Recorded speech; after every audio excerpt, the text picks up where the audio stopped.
Friends नमस्कार।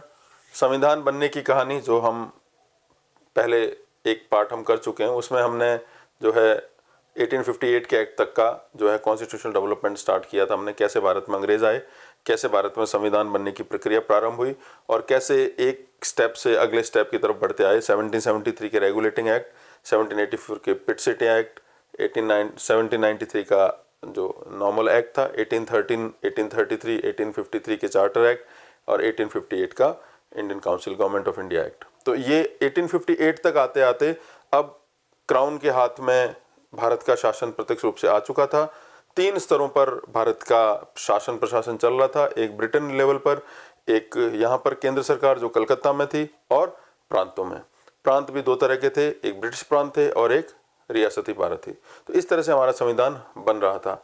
1858 के act को आनन फानन में लाया गया था क्योंकि 57 का विद्रोह उस समय दमित हुआ ही था। उसको सप्रेस करने के बाद में 1858 के एक्ट और महारानी जो विक्टोरिया जो थी, उनका प्रोक्लेमेशन भी उसमें साथ में आया।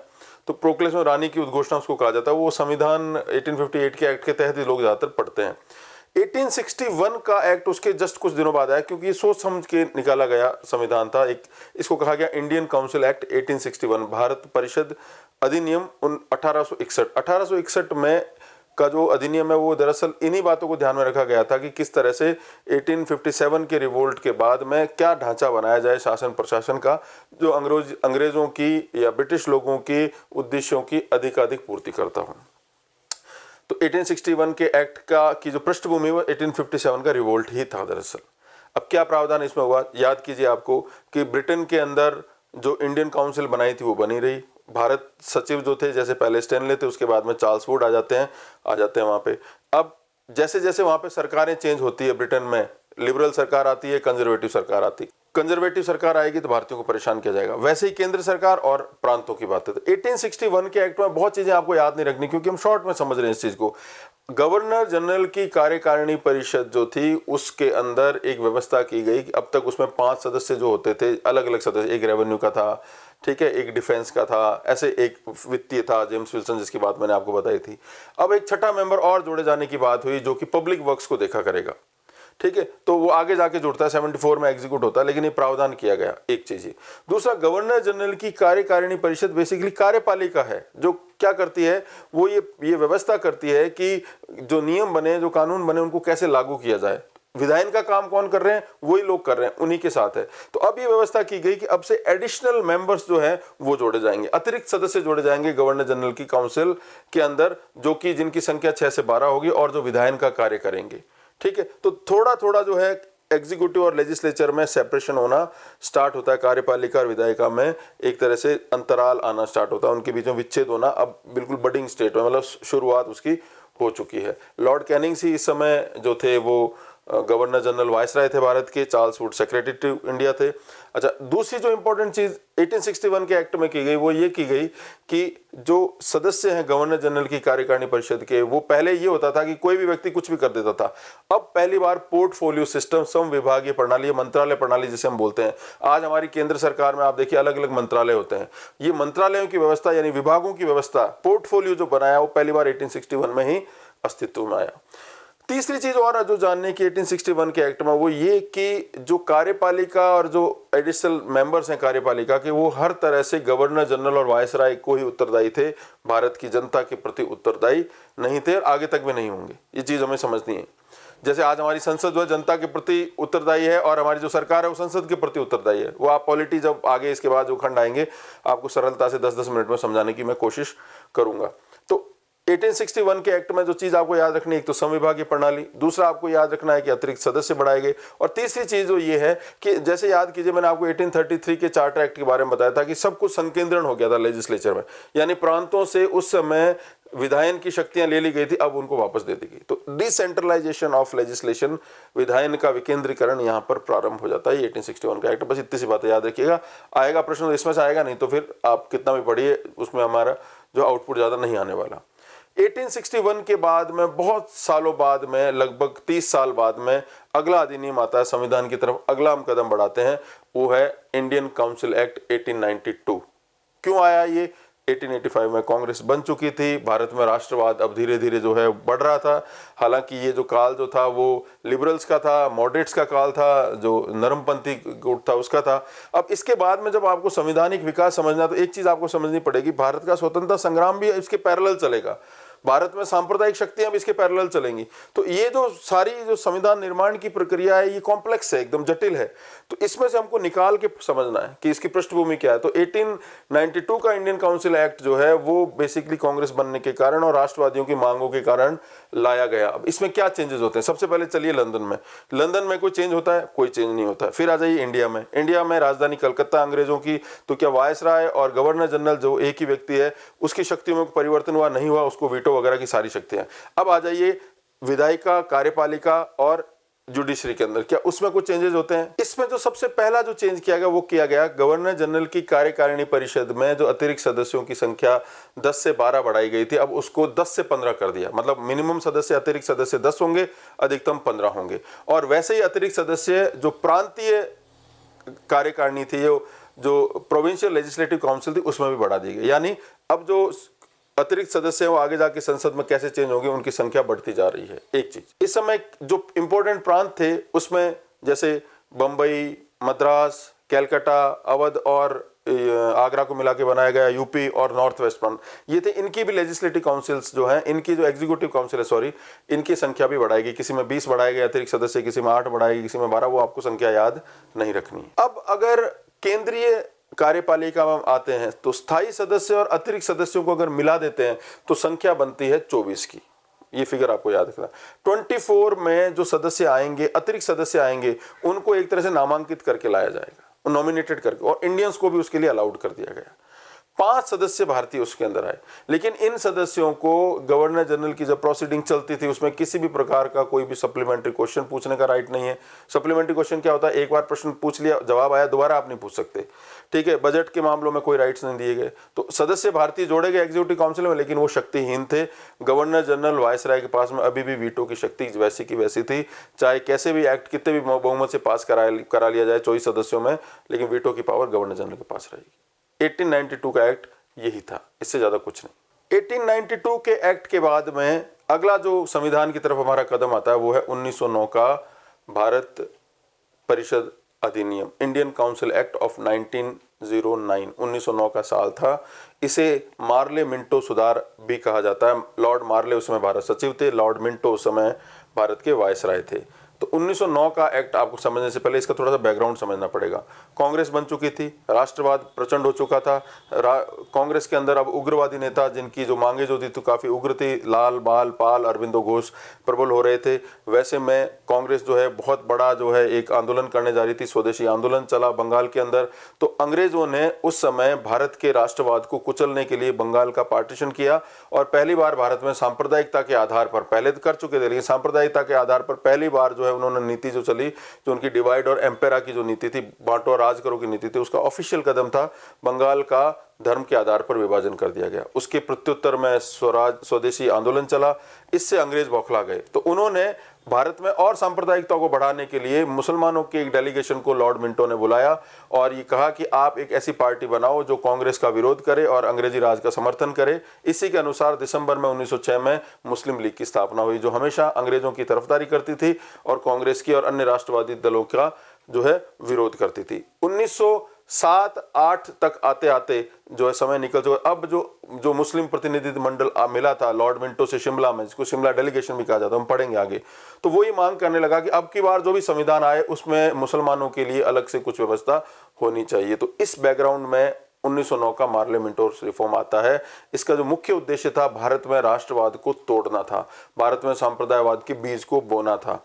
अब ये क्या थे तो वैसे ही सीरियल से समझते। सबसे पहले लंदन में क्या हुआ? कोई चेंज नहीं हुआ।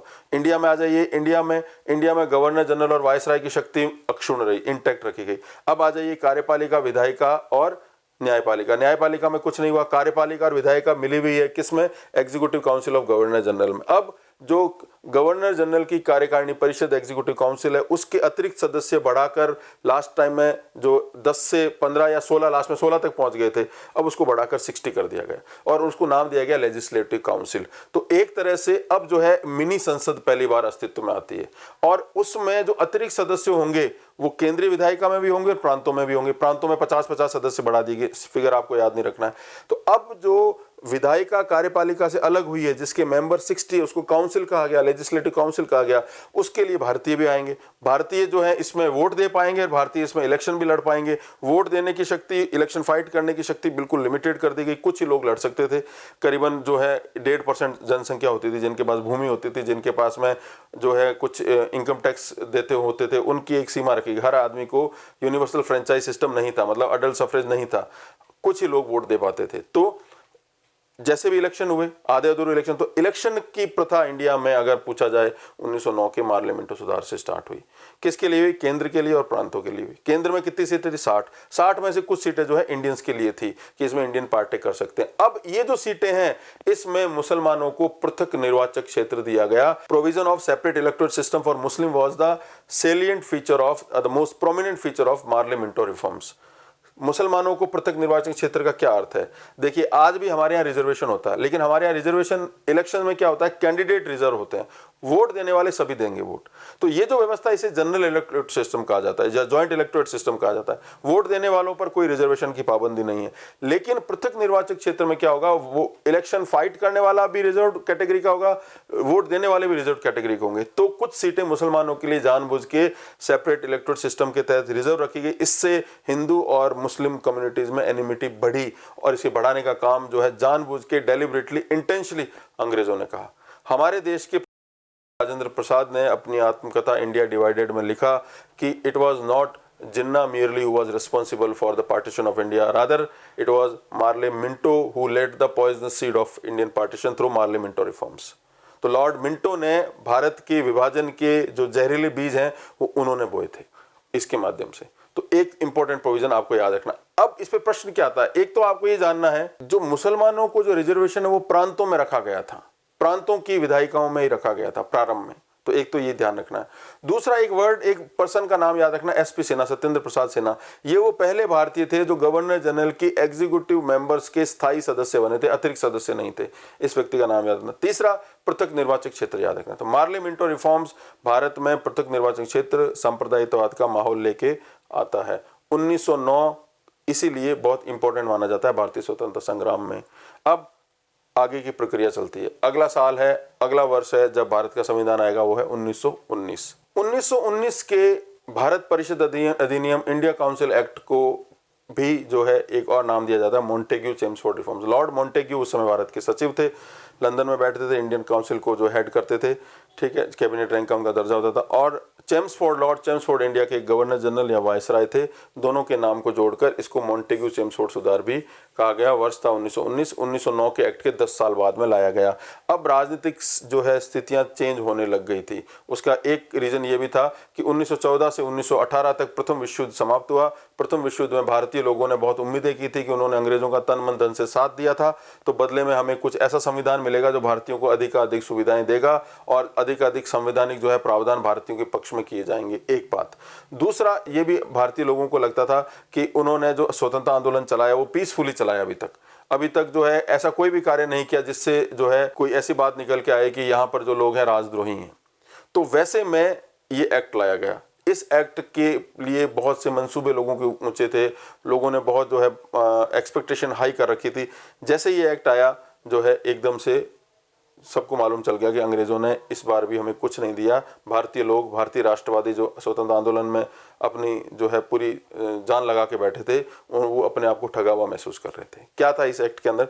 देखिए, जैसे सेपरेट इलेक्टोरेट सिस्टम जो है खास पहचान है 1909 के एक्ट की, वैसे 1919 के एक्ट की खास पहचान है डायरकी। डायरकी पे आने से पहले हम क्रम से पढ़ेंगे। सबसे पहले हम पढ़ेंगे कि 1919 के अधिनियम में लंदन में या इंडियन काउंसिल में क्या चेंजेस लाए गए। 1919 के अधिनियम में जो सबसे खास बात ये की गई थी कि जो इंडिया काउंसिल है जो लंदन में स्थित है, उसके 15 सदस्यों की संख्या घटाकर 8 से 12 कर दी गई और उनकी सैलरीज को हाइक कर दिया गया। एक व्यवस्था ही।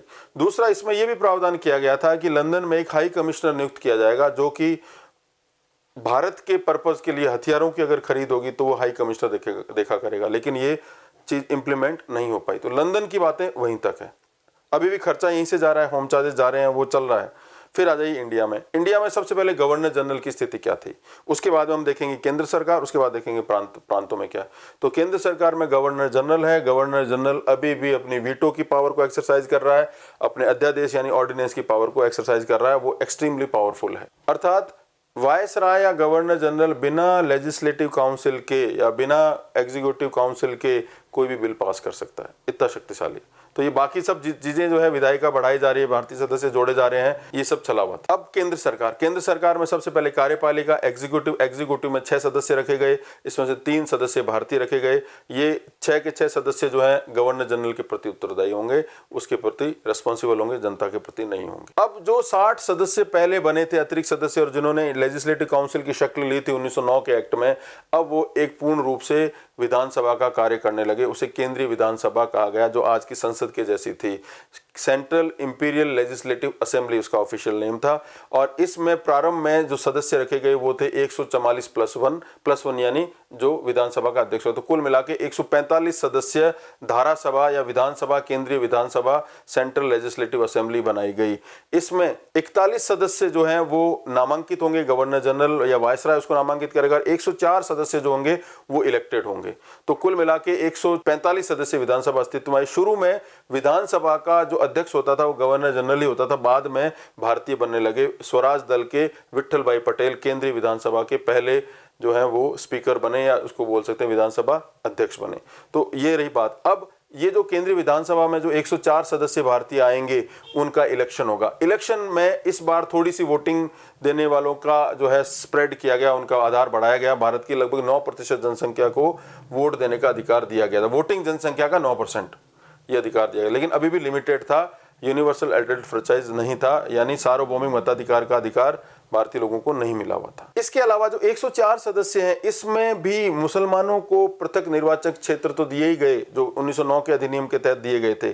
साथ ही साथ में यूरोपियनों को, एंग्लो इंडियंस को और अन्य समुदायों को भी पृथक निर्वाचक क्षेत्र दिए गए, यानी सेपरेट इलेक्टोरेट सिस्टम को और वास्ट और जो है बड़ा मजबूत बना दिया गया संप्रदायवाद की राजनीति के तहत।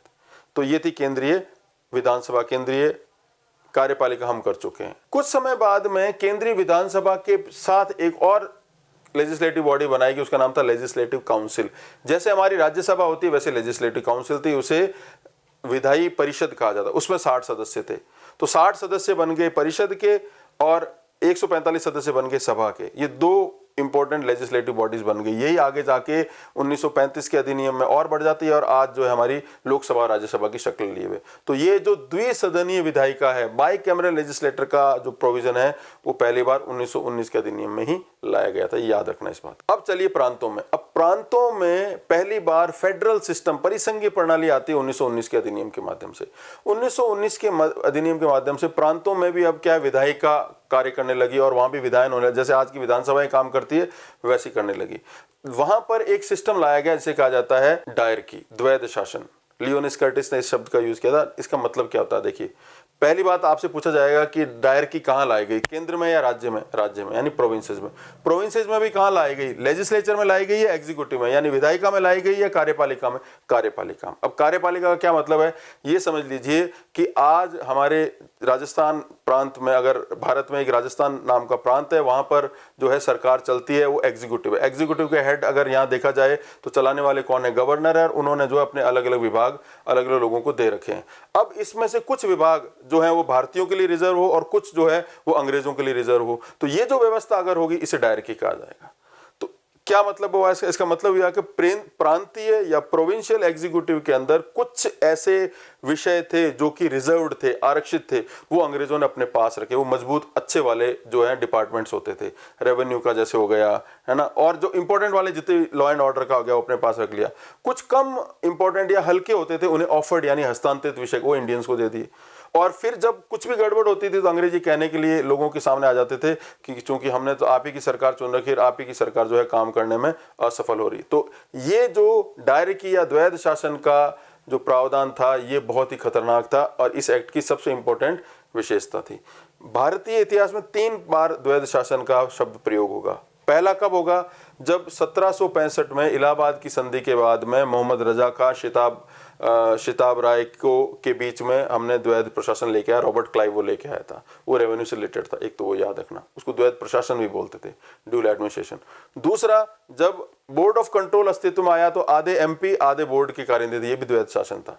लेकिन जो इंपॉर्टेंट डायरेक्टरी द्वैध शासन है वो ये प्रांतीय जो मंत्रालय होते थे उसमें आधे अंग्रेजों के पास होते थे, आधे भारतीयों के पास होते थे। यही व्यवस्था मोटे रूप में डायरेक्टरी, इसमें कोई कंफ्यूजन नहीं होना चाहिए, इससे सरकारें काम नहीं कर पाती थी। तो ये था 1919 का मॉन्टेग्यू चेम्सफोर्ड सुधार आयोग।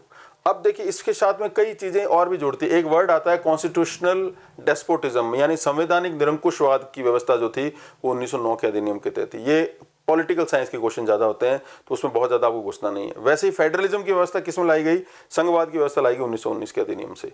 अगला जो स्टेप है वो भारतीय संविधान की और जो सबसे मेजर स्टेप था वो था भारत सरकार अधिनियम 1935, गवर्नमेंट ऑफ इंडिया एक्ट 1935। ये बहुत ही इंपॉर्टेंट एक्ट है और ऐसा माना जाता है कि हमारा जो संविधान है उसका एक बहुत बड़ा पोर्शन इससे एज इट इज लिया गया है।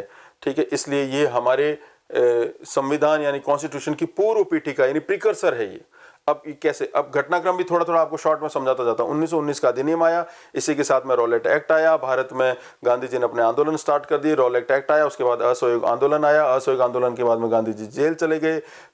जो अब 1919 के अधिनियम को लागू करने के लिए कि भाई भारतीय इसमें शामिल होंगे या नहीं होंगे, शुरू में कांग्रेस ने इसको रिजेक्ट कर दिया। बाद में कांग्रेस के कुछ ऐसे लोग थे जो चाहते थे कि हमें विधानसभाओं में भाग लेना चाहिए, इलेक्शन लड़ने चाहिए, अंग्रेजों के काम को ठप करना चाहिए। वो धड़ा अलग हो गया, स्वराजिस्ट कहलाया। मोतीलाल नेहरू, चित्तरंजन दास, विठल भाई पटेल इत्यादि ये लोग थे, इन्होंने इलेक्शन लड़े। फिर स्वराज्यों का काल चला, कुछ समय तक उन्होंने अच्छा काम भी किया। 1923-24 तक आते आते वो भी जो है बिल्कुल जो है शक्तिहीन टाइप हो गए थे। 1925-1926 का साल चलता गया। अब 1919 का अधिनियम जब लाया गया था इसमें ये व्यवस्था की गई थी कि 10 साल बाद में इसका आकलन किया जाएगा।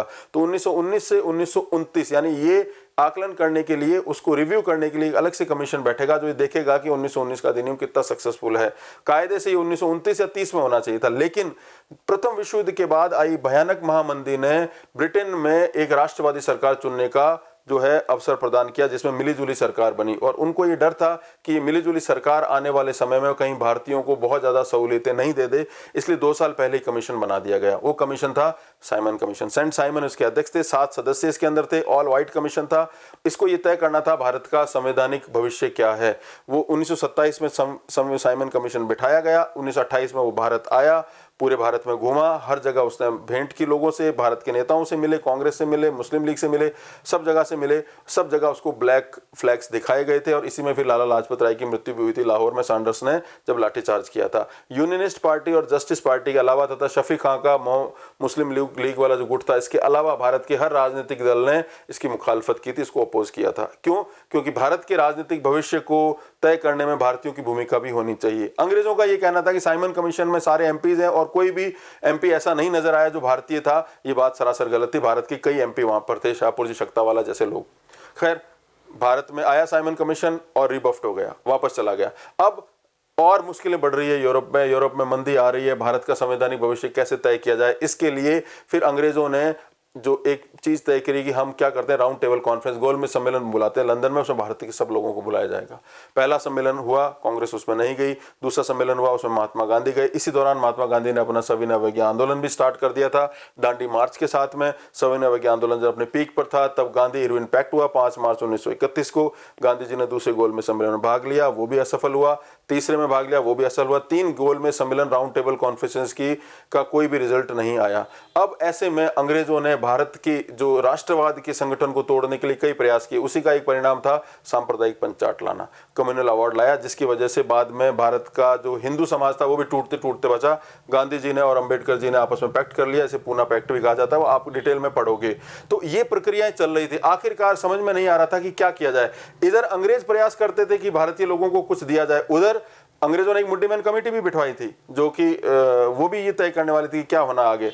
भारतीय लोगों ने भी प्रयास किए कि भारत का संविधान कैसा होना चाहिए। उसके एक प्रयास का जरिया ये रहा कि नेहरू कमीशन, नेहरू जो है आयोग बिठाया गया मोतीलाल नेहरू की अध्यक्षता में, जिसमें भारत के सभी दलों के बड़े बड़े संविधान विशेषज्ञ बैठे और सभी ने मिलकर नेहरू रिपोर्ट प्रदर्शित की, जो भारतीयों द्वारा बनाया गया एक देसी संविधान था, जिसमें पहली बार मौलिक अधिकारों की बात भी कही गई। तो दोनों तरफ से प्रयास चल रहे थे, उधर आंदोलन भी चल रहे हैं, सब कुछ चल रहा है।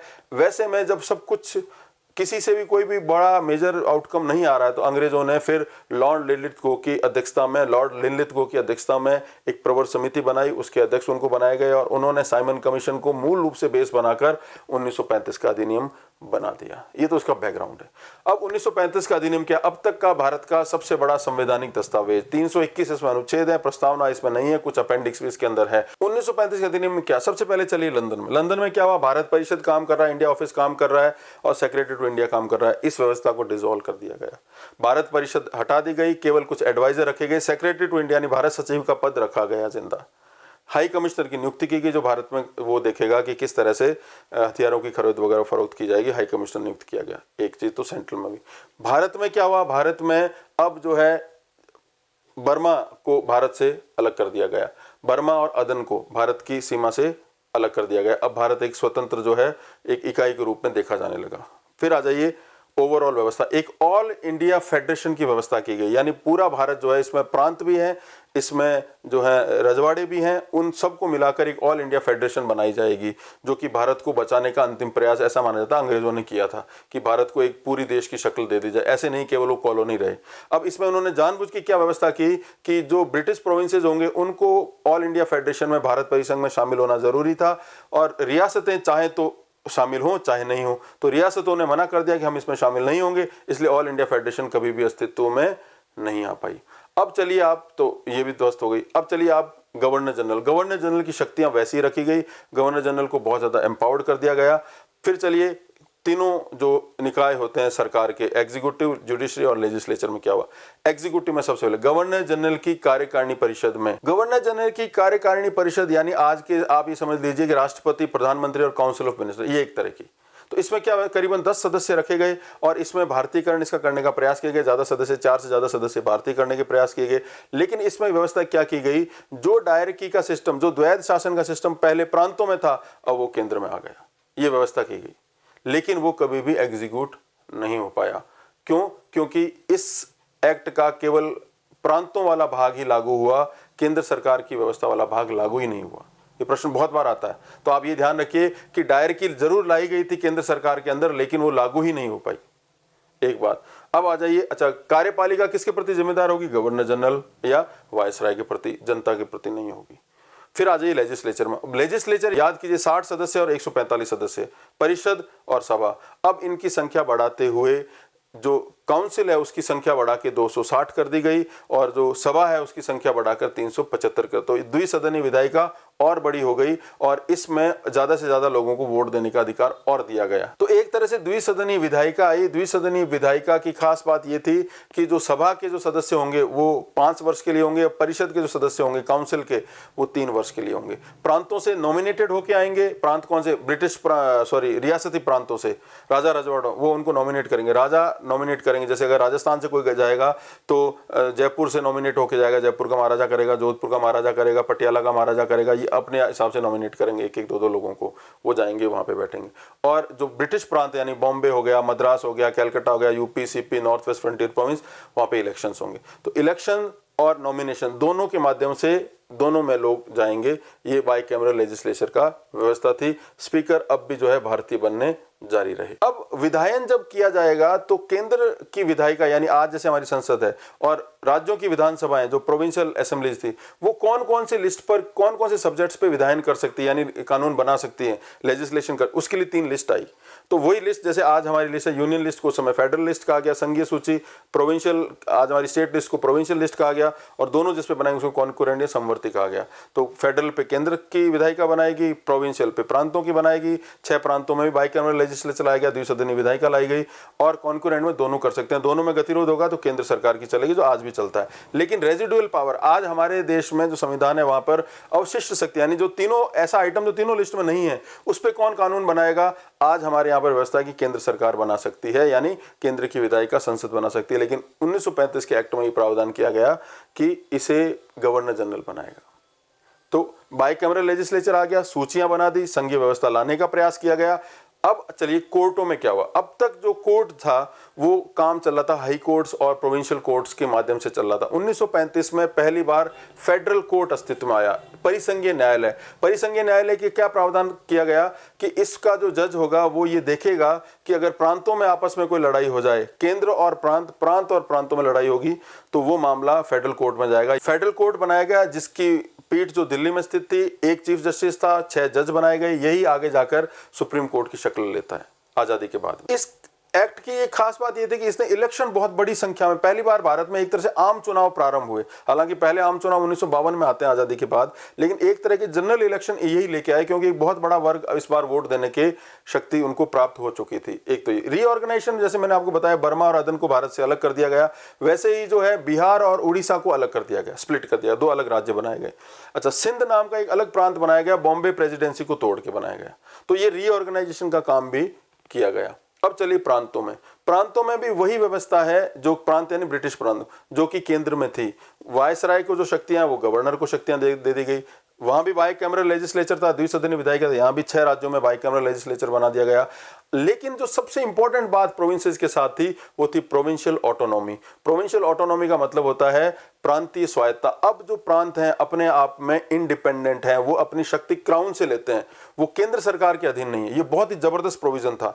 1909 के अधिनियम का सबसे बड़ा प्रोविजन पृथक निर्वाचक क्षेत्र, 1919 का द्वैध शासन, 1935 के एक्ट का सबसे बड़ा प्रोविजन, सबसे मेजर जो प्रोमिनेंट जो प्रोविजन जो था वो था प्रोविंशियल ऑटोनॉमी। ये इसका मतलब ये है कि प्रांत स्वतंत्र हैं और वहां पर जब इलेक्शन होंगे फुल फ्लेज्ड भारतीय सरकारें बनेगी।